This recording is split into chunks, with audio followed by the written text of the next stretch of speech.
Evangelho segundo Mateus, capítulo 15. A tradição dos anciãos. Então chegaram ao pé de Jesus uns escribas e fariseus de Jerusalém, dizendo: Por que transgridem os teus discípulos a tradição dos anciãos? Pois não lavam as mãos quando comem o pão.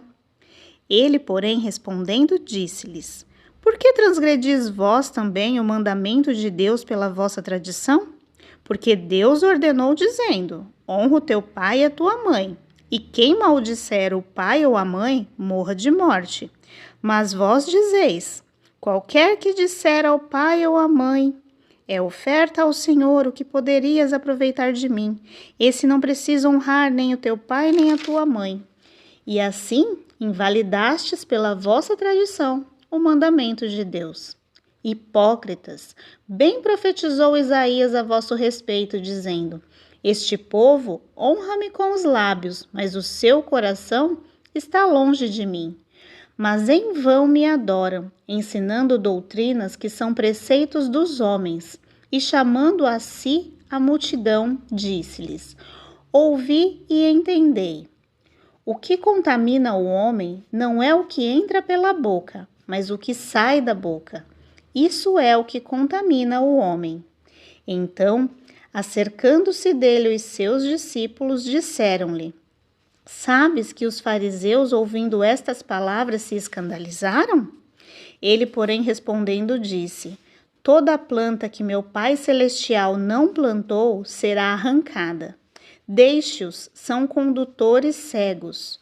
Ora, se um cego guiar outro cego, ambos cairão na cova. E Pedro, tomando a palavra, disse-lhe: Explica-nos esta parábola. Jesus, porém, disse: Até vós mesmos estáis ainda sem entender. Ainda que compreendeis que tudo o que entra pela boca desce para o ventre e é lançado fora, mas o que sai da boca procede do coração, e isso contamina o homem. Porque do coração procedem os maus pensamentos, mortes, adultérios, prostituição, furtos, falsos testemunhos e blasfêmias. São estas coisas que contaminam o homem, mas comer sem lavar as mãos, isso não contamina o homem. A mulher cananeia. E partindo Jesus dali, foi para as partes de Tiro e de Sidom. E eis que uma mulher cananeia, que saíra daquelas cercanias, clamou dizendo: Senhor, filho de Davi, tem misericórdia de mim, que minha filha está miseravelmente endemoniada. Mas ele não lhe respondeu palavra. E os seus discípulos, chegando ao pé dele, rogaram-lhe dizendo: Despede-a, que vem gritando atrás de nós. E ele respondendo disse: Eu não fui enviado, senão as ovelhas perdidas da casa de Israel. Então chegou ela e adorou-o, dizendo: Senhor, socorre-me. Ele, porém, respondendo, disse: Não é bom pegar o pão dos filhos e deitá-lo aos cachorrinhos. E ela disse: Sim, Senhor, mas também os cachorrinhos comem das migalhas que caem da mesa dos seus senhores. Então respondeu Jesus e disse-lhe: Ó mulher, grande é a tua fé.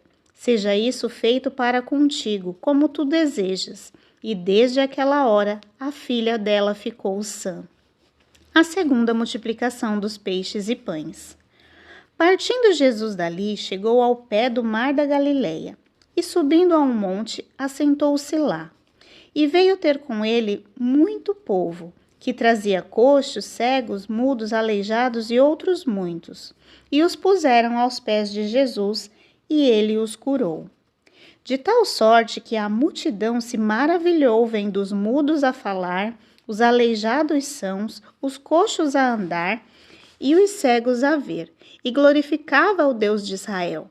E Jesus, chamando os seus discípulos, disse: Tenho compaixão da multidão, porque já está comigo há 3 dias e não tenho o que comer, e não quero despedi-la em jejum, para que não desfaleça no caminho.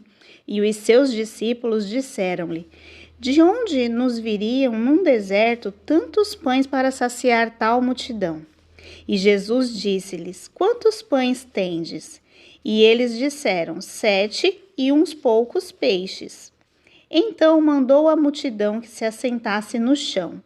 E tomando os 7 pães e os peixes, e dando graças, partiu-os e deu-os aos seus discípulos, e os discípulos à multidão. E todos comeram e se saciaram, e levantaram do que sobejou 7 cestos cheios de pedaços. Ora, os que tinham comido eram 4.000 homens, além de mulheres e crianças. E tendo despedido a multidão, entrou no barco e dirigiu-se ao território de Magdala.